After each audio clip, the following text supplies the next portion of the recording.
AP PCC chief మాజీ CM Jagan సోదరి YS షర్మిలకు కాంగ్రెస్ పార్టీ ప్రమోషన్ ఇవ్వనుందా? ఆమె సేవలకు గుర్తుగా మరింత బాధ్యతలు అప్పగించనుందా? ఆమెను గౌరవప్రదమైన పదవిలోకి పంపనుందా అంటే తాజాగా జరిగిన పరిణామాలను గమనిస్తే అవునని అంటున్నారు పరిశీలకులు.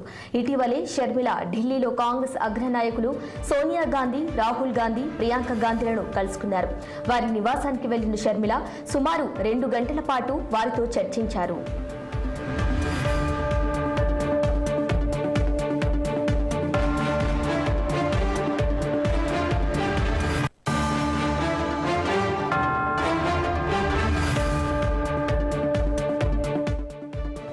దీనికి సంబంధించి షర్మిల తన ఎక్స్ ఖాతాలో పోస్టు చేశారు.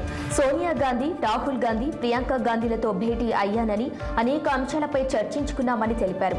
ముఖ్యంగా ఏపీలో జరిగిన ఎన్నికలు, తద్వారా పార్టీ బలోపేతం అవుతున్న తీరును వారికి వివరించినట్టు తెలిపారు. రాష్ట్రంలో పార్టీ బలపడటం ఖాయమని ఆమె పేర్కొన్నారు. తాజాగా జరిగిన ఎన్నికల్లో కాంగ్రెస్ ఓటు బ్యాంకు పెరిగిందని, రాబోయే రోజుల్లో మరింత పటిష్టంగా పార్టీని ముందుకు తీసుకువెళ్లేందుకు అనుసరించాల్సిన వ్యూహంపైన తాము చర్చించామన్నారు.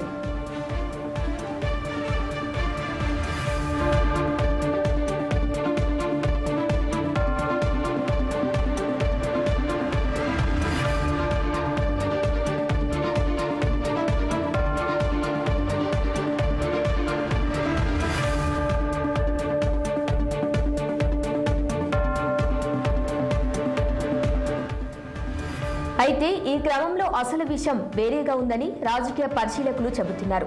తన వైఎస్ఆర్ తెలంగాణ పార్టీని కాంగ్రెస్ పార్టీలో విలీనం చేసిన ధర్మిల ఏపీ కాంగ్రెస్ పగ్గాలను షర్మిలకు అప్పగించారు. ఈ క్రమంలో ఆమె చెలరేగి మరీ పార్టీ కోసం పనిచేశారు. అన్న జగన్ సర్కార్ను గద్దె దించుతానన్న ప్రతిజ్ఞను నిలబెట్టుకున్నారు. తద్వారా కాంగ్రెస్ పార్టీ ఓట్లను వైసీపీ నుంచి దూరం చేసి తమకు చేరువ చేసుకునే ప్రయత్నం చేశారు. మొత్తంగా గత 2019లో 1% ఉన్న కాంగ్రెస్ ఓటు బ్యాంకు ఇప్పుడు 2.28% చేరింది. దీంతో ఆమెకు ప్రమోషన్ రావటం ఖాయమని పలువురు అభిప్రాయపడుతున్నారు.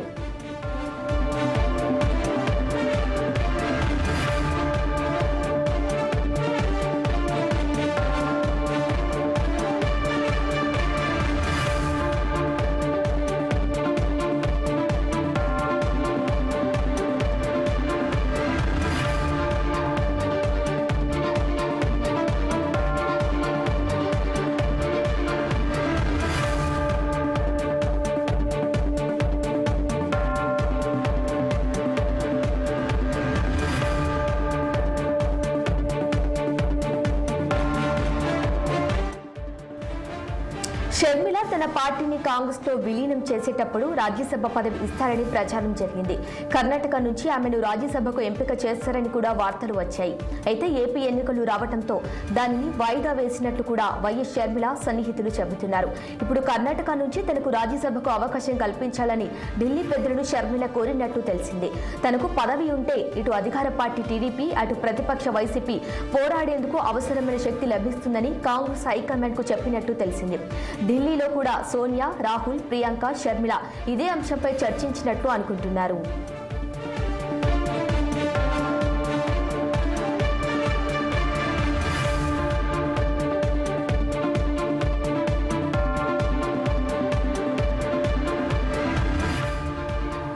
కానీ షర్మిలకు రాజ్యసభ పదవి ఇస్తామన్న హామీ ఏ మేరకు పార్టీ అమలు చేస్తుందన్న దానిపై మాత్రం క్లారిటీ రాలేదు.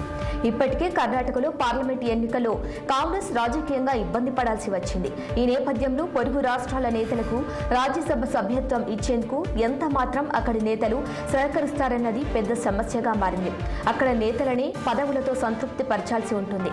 మరి ఈ పరిస్థితుల్లో కర్ణాటక నుంచి ఖాళీ అయ్యే రాజ్యసభ స్థానాన్ని షర్మిల కోసం రిజర్వ్ చేస్తారా లేదా అన్నది ఆసక్తికరంగా మారింది. మరోవైపు కర్ణాటక కాకపోయినా మరో రాష్ట్రం నుంచి తనను రాజ్యసభకు పంపాలని ఒక రిక్వెస్ట్ను అయితే హైకమాండ్ ముందు షర్మిల పెట్టి వచ్చారంటున్నారు. మరి చివరకు షర్మిలకు పార్టీ ఇచ్చిన హామీ నెరవేరుతుందా లేదా అన్నది వచ్చే నెలలో తేలనుంది.